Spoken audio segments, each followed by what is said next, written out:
Bismillahirrahmanirrahim. Assalamualaikum warahmatullahi wabarakatuh. Perkenalkan, nama saya Ahmad Anugrah Akbar. Dengan beberapa rekan saya ada Muhammad Fahri Faza, Pinggahan Sanggara, dan juga Rafael Adrian Bagas Pratama. Kami dari kelas TI 4511.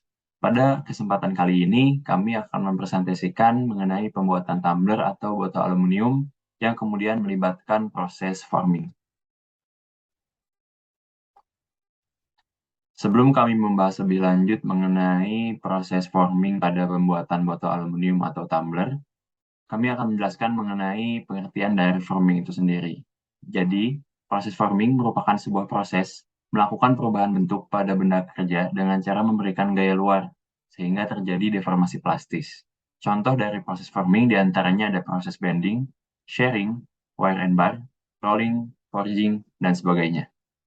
Beberapa penjelasan dan contoh lebih lanjutnya mengenai proses forming akan dijelaskan lebih lanjut oleh teman saya yang kemudian juga akan berhubungan dengan pembuatan dari tumbler. Sebelum kita masuk ke proses pembuatan dari tumbler atau botol aluminium, terdapat sedikit sejarah dari tumbler atau botol aluminium itu sendiri. Jadi, pada awalnya, tumbler atau botol aluminium ini digunakan oleh pendaki Swiss di awal abad ke-20, yang sehingga hingga sekarang, botol aluminium dapat digunakan secara berulang, yang juga dapat didaur ulang, berarti mengurangi dari penggunaan sampah. Baik, sekarang kita masuk ke proses pembuatan tumbler yang akan dilanjutkan oleh rekan-rekan saya.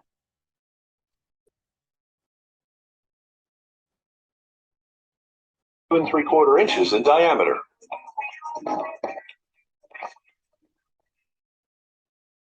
The pump travels down a chute into a punch press. It uses 660 tons of force to stretch that little pump into a long cylinder with a bottom.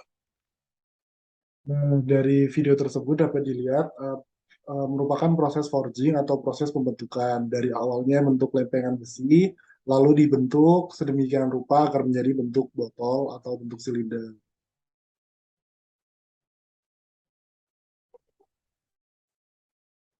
A blade chops the open end down to the correct size, and then a tool pushes it onto a conveyor that sends.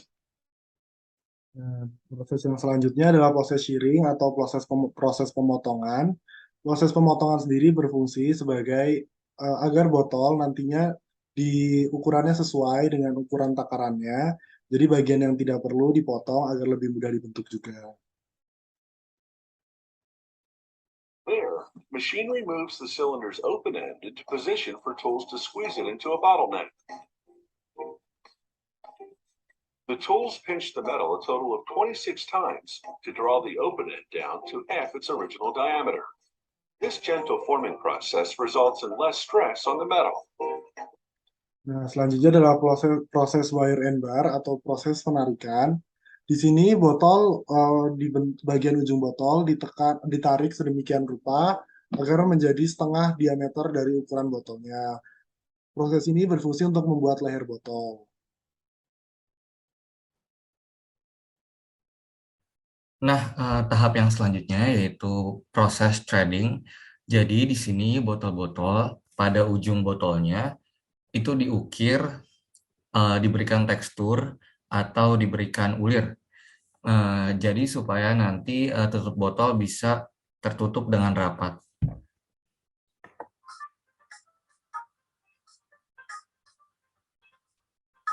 The last tool presses a threaded ring into the inside of the bottle for screw.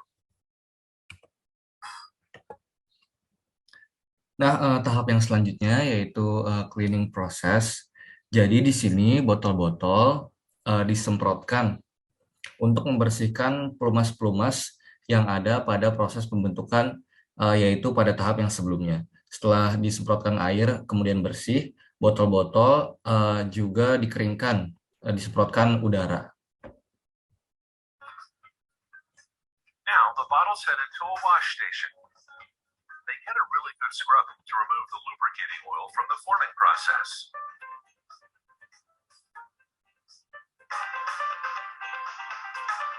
They then travel through a dryer, and after a few minutes, they emerge clean and ready for the next operation.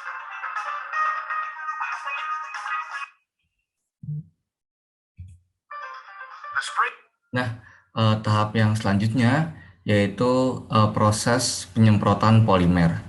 Jadi di sini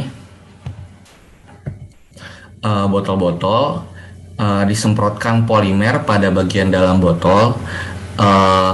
Polimernya itu berupa serbuk. Nah, botol-botol untuk apa disemprotkan polimer? Jadi polimer di sini berbeda dengan polimer lainnya. Polimer ini itu sudah diformulasikan khusus bisa membuat botol menjadi tahan terhadap zat kimia. Maksudnya apa? Artinya botol tidak mengeluarkan bau dan juga tidak menyerap bau. Nozzle coats the inside of this container with the polymer.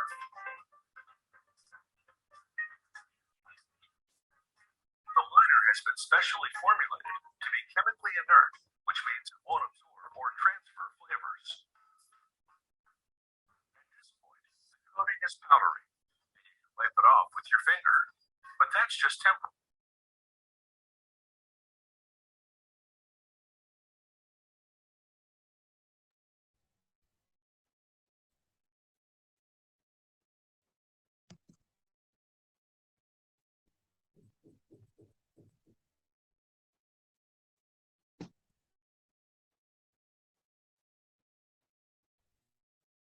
Nah, berikut ini setelah tadi disemprotkan pada eh, proses sebelumnya, penyemprotan polimer, kemudian polimer-polimer tersebut dipanggang agar menyatu dengan botol-botol yang telah diberi polimer.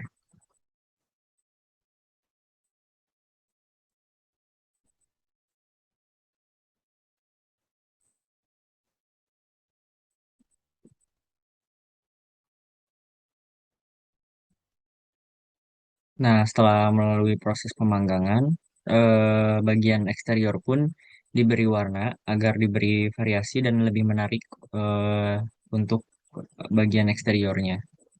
Sehingga diberi cat dan lalu untuk proses selanjutnya.